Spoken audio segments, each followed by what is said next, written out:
Welcome back. To begin using Pydantic, we first need to set up our development environment. This lecture covers the simple installation process using pip3 and establishes the basic Python file structure we will use throughout this section.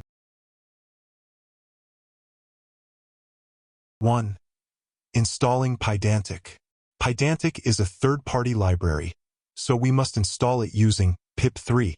Open your terminal or command prompt and run pip3 install Pydantic. This command installs the core Pydantic library and its dependencies, making it available for use in your Python projects. 2. Setting up the project file. For our exercises, create a new Python file, perhaps called data_validation.py. The first step in any Pydantic script is importing the base model class, which is the foundation of all Pydantic data structures. We will then define our data models by inheriting from base model.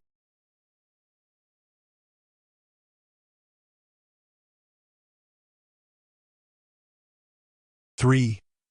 Pydantic's dependence on type hinting. Remember that Pydantic relies completely on Python's type hinting syntax. When defining fields in our models, we will rigorously use standard types like str, int, and float, as well as types from the built-in typing module, such as list and dict. A strong understanding of Python type hinting is key to using Pydantic effectively. To summarize, we are ready to define and test our first model. Our next lecture 42.03, Pydantic in action. See you there.